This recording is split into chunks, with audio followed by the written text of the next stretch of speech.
ചേട്ടാ നമസ്കാരം. നമസ്കാരം. സെയ്ഫ് അലി ഖാന്റെ വാർത്തകളാണ് ഇപ്പോ നമ്മുടെ ദേശീയ തലത്തിൽ ശ്രദ്ധയാകർഷിച്ചുകൊണ്ടിരിക്കുന്ന ഒരു വാർത്ത എന്ന് പറയുന്നത്. സെയ്ഫ് അലി ഖാൻ കുത്തേറ്റു എന്ന് പറഞ്ഞപ്പോൾ തന്നെ നമ്മുടെ കേരളത്തിലെ സുഡാപ്പി മാധ്യമങ്ങളൊക്കെ പറഞ്ഞത് ഈ ഖാൻമാർക്കെതിരെയുള്ള ആക്രമണം ഇപ്പോൾ വളരെ വലിയ രീതിയിൽ ഉണ്ടായിട്ടുണ്ട്. അത് ബി.ജെ.പിയുടെ ഭാഗത്തു നിന്നാണ് ഖാൻമാർക്കെതിരെയുള്ള ആക്രമണം ഉണ്ടാകുന്നത്. ബോളിവുഡിനെ തകർക്കുക എന്നുള്ളത് ബി.ജെ.പിയുടെ ഒരു പ്രഖ്യാപിത അജണ്ടയായിരുന്നു. അത് അവർ നിറവേറി. ഇപ്പോൾ കൂടുതലും വന്നുകൊണ്ടിരിക്കുന്നത് ഹിന്ദുത്വ പേറുന്ന സിനിമകളാണ്. ഇപ്പൊ പുഷ്പ 2 പോലുള്ള സിനിമകൾ, ബാഹുബലി പോലുള്ള സിനിമകൾ, RRR പോലുള്ള ദേശീയത പറയുന്ന വളരെ കൊമേഴ്ഷ്യലി ഹിറ്റ് ആവുന്ന പടങ്ങളെല്ലാം തന്നെ ഇതൊക്കെ ബി.ജെ.പിയുടെ അജണ്ടയാണെന്നാണ് അവർ പ്രധാനമായിട്ടും പറയുന്നത്. സെയ്ഫ് അലി ഖാൻ കുത്തേറ്റപ്പോഴും അവർ അങ്ങനെ തന്നെയാണ് പറഞ്ഞത്. കുത്തിയത് ഒരു സംഘി ഭീകരനാണ്, അതായത് ഒരു ഹിന്ദുവാണ് എന്ന രീതിയിൽ അവർ പറഞ്ഞു വെച്ചു. പക്ഷെ പ്രതിയെ പിടിച്ചപ്പോൾ അയാള് ഹിന്ദു അല്ലെന്ന് മാത്രമല്ല മുസ്ലിമാണ്. പക്ഷെ ഏറ്റവും വലിയ വിരോധാഭാസം എന്ന് പറഞ്ഞാൽ ബംഗ്ലാദേശി കൂടെയാണ്, നുഴഞ്ഞു കയറി വന്ന ഒരുത്തൻ കൂടെയാണ് സെയ്ഫ് അലി ഖാനെ കുത്തിയത് എന്നുള്ളതാണ്. ഇപ്പോ വലിയ സെയ്ഫ് അലി ഖാന് വലിയ സഹതാപ തരംഗത്തിലൊക്കെ സെയ്ഫ് അലി ഖാൻ അങ്ങനെ തട്ടിയും മുട്ടിയൊക്കെ പോവുമായിരുന്നു. അത് അപ്പോഴാണ് കഴിഞ്ഞ ദിവസം സെയ്ഫ് അലി ഖാൻ ഡിസ്ചാർജ് ആയത്. ഡിസ്ചാർജ് ആയപ്പോൾ സെയ്ഫ് അലി ഖാൻ വളരെ കൂൾ ആയിട്ട് ഒരു കാഷ്വൽ പാന്റും ഷർട്ടും ഇട്ട് ടക്കിങ് ചെയ്ത് നടന്നു വന്ന് ആരാധകരെ കൈവീശി കാണിച്ച് സെയ്ഫ് അലി ഖാൻ ഇറങ്ങിപ്പോയി. 6 കുത്താണ്. 6 കുത്ത്. 6 കുത്തിൽ ഒരു കുത്ത് നട്ടലിനാണ് കൊണ്ടത്. ഈ സെയ്ഫ് അലി ഖാനെ കുത്തിയ കുത്തിൽ ഈ കത്തി ഒടിഞ്ഞ് സെയ്ഫ് അലി ഖാന്റെ ശരീരത്തിൽ തന്നെ ഇരുന്നു എന്നാണ് പറയുന്നത്. അതിമാരകമായിട്ടുള്ള മുറിവുകളുമായി മുട്ടിലഴയുന്ന ഒരു മനുഷ്യൻ കഴിഞ്ഞ ദിവസം കൂളായിട്ട് നടന്നു വന്ന് ഇങ്ങനെ കൈയൊക്കെ ഇങ്ങനെ കാണിച്ചിട്ട് ഇങ്ങനെ പോകുന്ന ഒരു കാഴ്ച നമ്മൾ കണ്ടത്. ഞാൻ ഈ ഈ അമേരിക്കൻ പാപ്പരാസികൾ പുറത്തുവിട്ട ചില കഥകളൊക്കെ കേട്ടിട്ടുണ്ട്. അത് ഈ മൈക്കിൾ ജാക്സനെ ഒക്കെ സംബന്ധിച്ച്. അതായത് മൈക്കിൾ ജാക്സൺ എന്ന് പറഞ്ഞാൽ തന്നിലേക്ക് ആൾക്കാരുടെ അറ്റൻഷൻ കുറയുന്നു എന്ന് കാണുമ്പോൾ പുള്ളിക്കാരനാണെങ്കിൽ വേദികളിൽ പ്രത്യക്ഷപ്പെടുമ്പോൾ കാലിലൊരു ബാൻഡേഡ് ഒക്കെ ഇട്ടുകൊണ്ട് വരും. അപ്പോ മൈക്കിൾ ജാക്സൺ ബാൻഡേഡ് ഇട്ടുകൊണ്ട് വന്നിരിക്കുന്നു. ഓ മൈ ഗോഡ്, പുള്ളിക്ക് ഇനി മൂൺ വാക്ക് ചെയ്യാൻ പറ്റില്ല, പുള്ളി ഇനി നൃത്തം ചെയ്യും. ലോകമെമ്പാടും ഉള്ള പത്രമാധ്യമങ്ങൾ അത് ഏറ്റെടുക്കുന്നു, ചർച്ച ചെയ്യുന്നു. പിറ്റേ ദിവസം ഈ പാപ്പറാസികൾ അറിയാമല്ലോ, ഈ പാപ്പറാസികൾ മൈക്കിൾ ജാക്സന്റെ പിറകെ തന്നെയാണ് നടക്കുന്നത്. അവർ മൈക്കിൾ ജാക്സന്റെ വീടിന്റെ മുകളിലും വീടിന്റെ ഗേറ്റിന്റെ പുറത്തൊക്കെ ഒളിഞ്ഞിരുന്ന് ചിത്രങ്ങളൊക്കെ ഇങ്ങനെ പകർത്തും. അങ്ങനെ പിറ്റേ ദിവസം ചിത്രം പകർത്തുമ്പോൾ മൈക്കിൾ ജാക്സൺ സ്വിമ്മിംഗ് പൂളിൽ നീന്തിക്കൊണ്ടിരിക്കുന്നു. കാലിൽ ബാൻഡേഡ് ഇട്ട ഒരാൾ എങ്ങനെ നീന്തുന്നു എന്നുള്ള ചോദ്യമൊക്കെ വരുമല്ലോ. പക്ഷെ ഇവിടെ കുറച്ചുകൂടെ ഗുരുതരമാണ് കാര്യങ്ങൾ സെയ്ഫ് അലി ഖാന്റെ കാര്യത്തിൽ.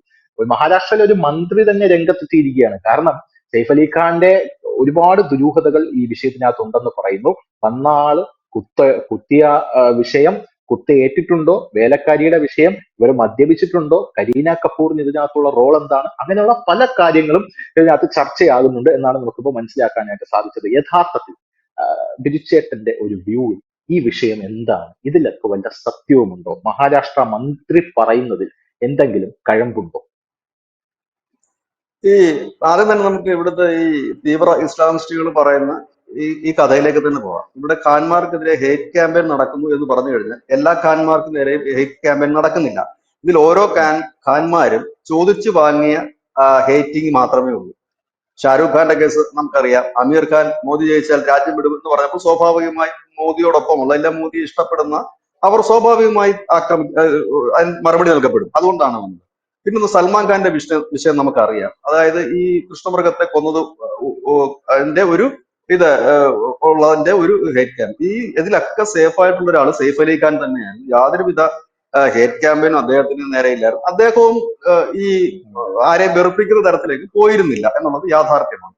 പക്ഷേ ഈ എന്തുകൊണ്ടാണ് നമ്മൾ ഈ വിഷയം ചർച്ചയ്ക്ക് എടുക്കുന്നത് എന്ന് ചോദിച്ചു കഴിഞ്ഞാൽ, ഇപ്പൊ രാഷ്ട്രീയ നേതാക്കളായാലും സെലിബ്രിറ്റികളായാലും ഒക്കെ അത് നമ്മുടെ രാജ്യത്ത് ഒരുപാട് പേരുടെ അറ്റൻഷൻ കിട്ടുന്നവരാണ് ഇവര്.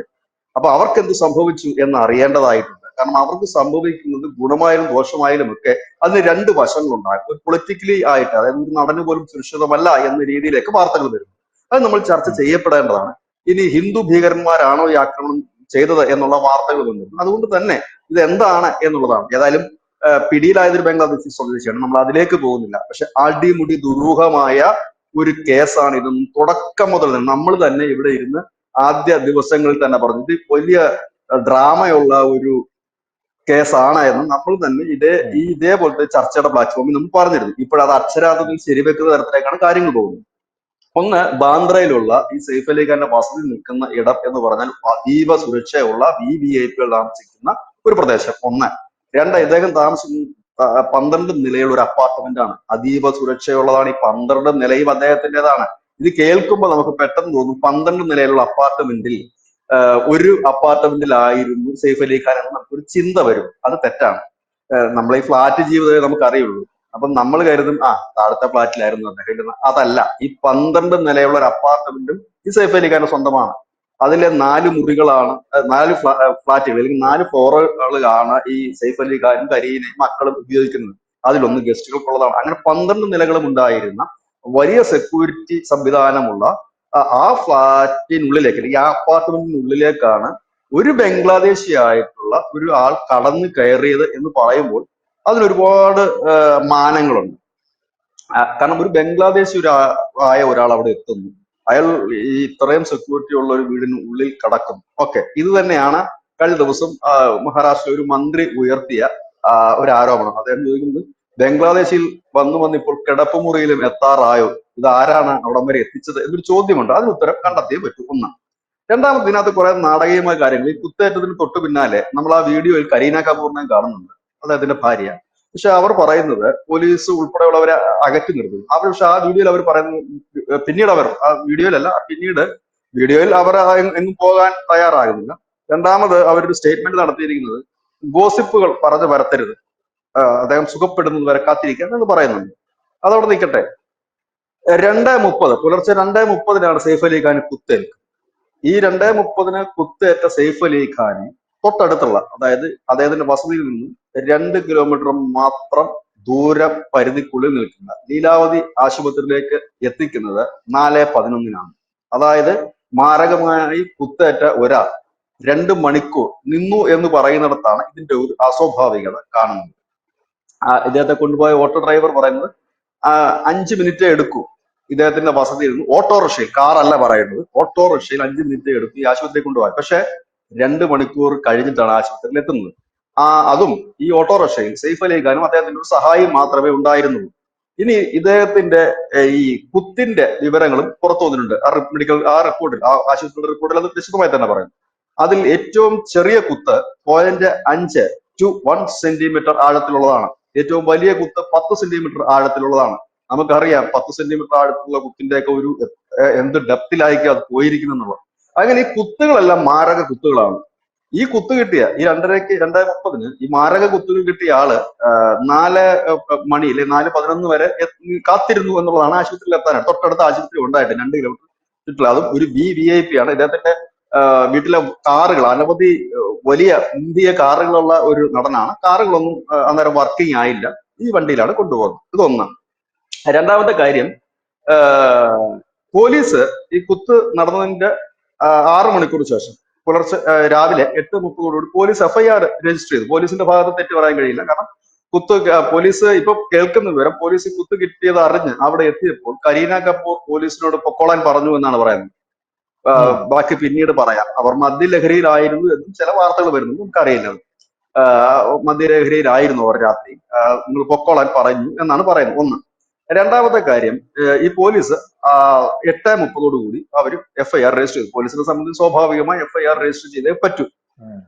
അതിനുശേഷം പിന്നെ കേൾക്കുന്ന നമ്മുടെ ഒരു വാർത്ത എന്ന് പറയുന്നത്, അതിനുശേഷം കുറെ സിദ്ധാന്തക്കാരിറങ്ങി, സംഘികൾ കുത്തിയതാകാം, ഇല്ലെ ഹിന്ദു ഭീകരരാകാം, അങ്ങനെയൊക്കെ ഇറങ്ങി.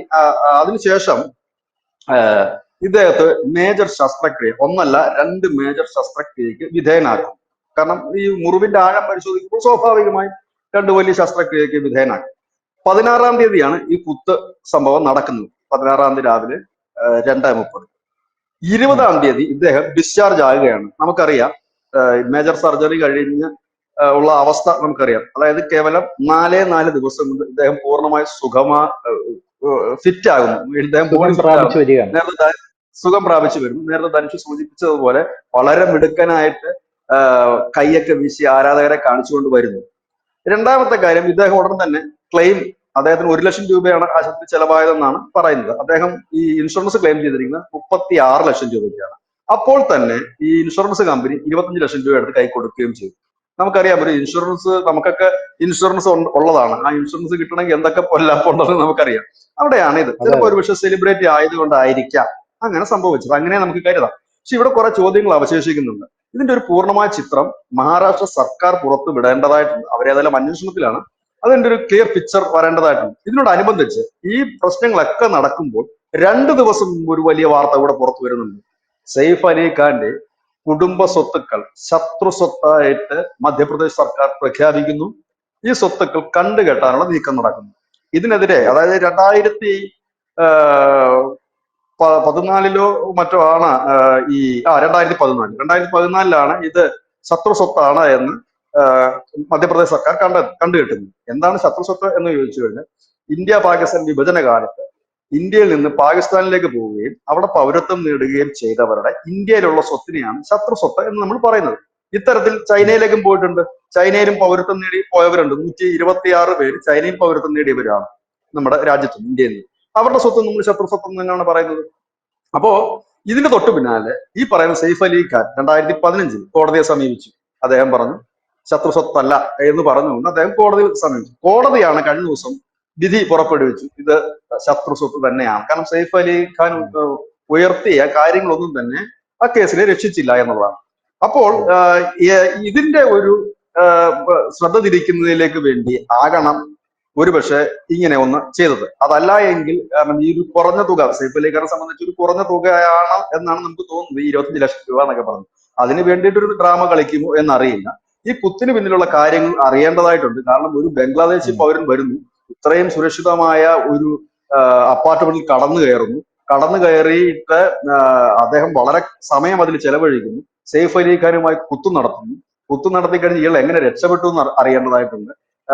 അത് വലിയ മൽപ്പിടുത്തം നടക്കുന്നു. ഇതിലെ ഒരു ഹിന്ദി സിനിമ പോലെയാണ് ഈ കുത്തും ഇപ്പോഴത്തെ സംഭവങ്ങൾ. കാരണം കുത്തു കിട്ടുന്നു, 6 കുത്ത്, മാരകമായ കുത്ത് കിട്ടിയ ഒരാൾ എല്ലാവിധ സൗകര്യങ്ങളും ഉണ്ടായിട്ടും 2 മണിക്കൂർ കാത്തിരുന്നതിന് ശേഷമാണ് ഈ ഓട്ടോയെ റഷ് ഹോസ്പിറ്റലിലേക്ക് പോകുന്നത്. നമ്മൾ മലയാള സിനിമയിലേക്ക് കണ്ടുണ്ട്, ഈ കുത്തു കിട്ടിക്കഴിഞ്ഞ് വില്ലന്മാരൊക്കെ ഇടിച്ചിട്ട് കഴിഞ്ഞ് ഈ പുറത്ത് ചാടിയ കുടൽമാല എടുത്ത് അകത്തിട്ടിട്ട് മുകളിൽ കൂടെ ഒരു തുണി വലിച്ചു കെട്ടിയിട്ട് നമ്മുടെ നായകന്മാർ നമ്മൾ സിനിമയെ കണ്ടിട്ടുണ്ട്. അതിന് സമാനമായ രംഗങ്ങളാണ് എന്ന് വേണമെങ്കിൽ നമുക്ക് പറയാം. ഒന്ന്. രണ്ടാമത്തെ കാര്യം, ഇദ്ദേഹത്തിന് മേജർ സർജറി നടക്കുന്നു. 2 സർജറിയാണ് നടന്നത്. ആ 2 സർജറിക്ക് ശേഷം 20-ാം തീയതി ആകുമ്പോൾ അദ്ദേഹം പൂർണ്ണ ആരോഗ്യവാനായി വരുന്നു. അദ്ദേഹത്തിന്റെ ഭാര്യ ഇതുവരെ മീഡിയ ചോദ്യങ്ങൾക്ക് മറുപടി പറയാൻ തയ്യാറായിട്ടില്ല എന്ന് മാത്രം അവർ പറഞ്ഞത് ഗോസിപ്പുകൾ പരത്തരുത് എന്ന് പറയുന്നു. അങ്ങനെ അനവധി കാര്യങ്ങൾക്ക് ഉത്തരം തേടേണ്ട. ഇനി വളരെ ശ്രദ്ധേയമായ കാര്യം, ഈ വിഷയം നമ്മൾ 2-3 ദിവസത്തിന് മുമ്പ് ചർച്ച ചെയ്തപ്പോൾ നമ്മൾ അന്ന് പറഞ്ഞൊരു വിഷയമുണ്ട്. ഇന്ന് വരെ ഒരു ഹിന്ദി സിനിമാ താരവും ഈ കുത്തിനെ കുറിച്ച് സംസാരിച്ചിട്ടില്ല. സോഷ്യൽ മീഡിയ പോലും ഒരു പോസ്റ്റ് ഇട്ടിട്ടില്ല. നമുക്കറിയാം ഈ സിനിമാ താരങ്ങൾക്ക് എന്തെങ്കിലും സംഭവിച്ച ഈ സിനിമ മേഖലയിൽ ഉള്ളവരല്ല തന്നെ. ഹേമ കമ്മിറ്റി റിപ്പോർട്ടിന് വരെ ഈ കമന്റ് ഇട്ടവരാണ് ഈ ചലച്ചിത്ര രംഗത്തുള്ളത്. അവിടെയാണ് ഒരു നടൻ കുത്തേറ്റ് കിടക്കുമ്പോൾ ഒരു ലൈൻ, ഒരു കമന്റ് പോലും ഒരു നടന്മാരുടെ ഭാഗത്തു നിന്നില്ല. അത് അടിമുടി ദുരൂഹമായ ഒന്നാണ്. ഇതിനെ തന്നെയാണ് കഴിഞ്ഞ ദിവസം BJPയുടെ ഒരു മന്ത്രി മഹാരാഷ്ട്ര പറഞ്ഞത്, ഇത് അഭിനയമാണ് സെയ്ഫ് അലി ഖാൻ. ഇല്ലെങ്കിൽ അതിന്റെ ഇത് പറയണം, അടിമുടി ദുരൂഹം. അപ്പൊ അതുകൊണ്ട് നരേറ്റീവുകൾ ഉണ്ടാക്കുന്നവരായാലും ഡ്രാമകൾ സൃഷ്ടിക്കുന്നവരായാലും ഒക്കെ ഇന്ത്യയില്, ഇല്ലെങ്കിൽ ഇപ്പോഴത്തെ പുതിയൊരു സിസ്റ്റം എന്ന് വെച്ചാൽ നിമിഷങ്ങൾ മാത്രമേ ഉള്ളൂ അതിന്റെ ആയസ്. നിമിഷങ്ങൾക്കകം പൊളിഞ്ഞെടുങ്ങുകയാണ് ചെയ്യുന്നത്. മുൻപെന്ന് പറഞ്ഞു കഴിഞ്ഞാൽ ഈ പത്രമാധ്യമങ്ങൾ മാത്രം ഉണ്ടായിരുന്ന ഒരു കാലത്ത് ഇതുപോലെയുള്ള കള്ളക്കഥകളും വാർത്തകളും ഒക്കെ ജനങ്ങൾ വിശ്വസിച്ചിരുന്ന കാലത്തുനിന്ന് ഇപ്പോൾ സോഷ്യൽ മീഡിയ വന്നു കഴിഞ്ഞപ്പോൾ വളരെ വേഗമാണ് പൊളിഞ്ഞെടുങ്ങുന്നത്. ഇപ്പോ ഈ ഒരുപക്ഷെ ഇപ്പൊ നമ്മൾ ഈ ചർച്ച ചെയ്യുന്ന വിഷയങ്ങൾ സോഷ്യൽ മീഡിയ ഇല്ലായിരുന്നെങ്കിൽ ജനം ഇത് അറിയില്ലായിരുന്നു.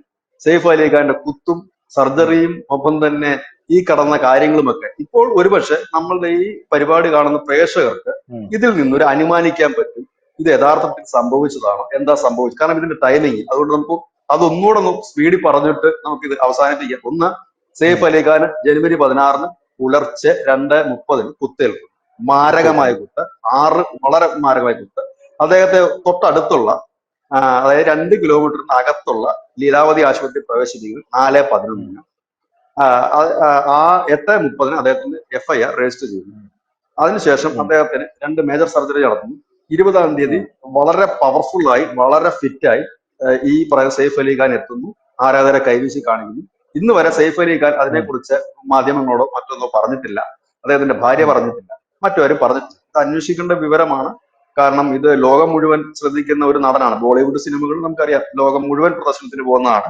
ഈ നടന്മാർക്ക് ലോകത്ത് മുഴുവൻ ആരാധകരുമുണ്ട്. അതുകൊണ്ട് തന്നെ ഈ വിവരങ്ങൾ പുറത്ത് വരണം. എന്തായാലും പുറത്ത് വരും, നമുക്ക് വെയിറ്റ് ചെയ്യാം അതിന് വേണ്ടി. എന്തായാലും സെയ്ഫ് അലി ഖാൻ സേഫ് അല്ല എന്നുള്ള വാർത്തകളാണ് ഇപ്പോൾ പുറത്തു വരുന്നത്. കുത്ത് കിട്ടിയപ്പോൾ സെയ്ഫ് അലി ഖാൻ സേഫ് ആണ് എന്നാണ് മാധ്യമങ്ങൾ പറഞ്ഞത്. പക്ഷെ ഇപ്പോ സെയ്ഫ് അലി ഖാൻ സേഫ് അല്ല, ഈ കുത്ത് ക്വസ്റ്റ്യനായി മാറുന്നു എന്നുള്ളതാണ് സെയ്ഫ് അലി ഖാനെ സംബന്ധിച്ചിടത്തോളം ഭയപ്പെടുത്തുന്ന ഭീതിജനകമായ വാർത്ത എന്ന് പറയുന്നത്. എന്തായാലും വരും ദിവസങ്ങളിൽ അല്ലെങ്കിൽ വരും മണിക്കൂറുകളിൽ അറിയാം കുത്തിയതാണോ, കുത്തി വീഴ്ത്തിയതാണോ, കുത്താനായി ക്ഷണിച്ചു വരുത്തിയതാണോ എന്നൊക്കെ. താങ്ക് യു വിജേട്ടാ, താങ്ക് യു സോ മച്ച്.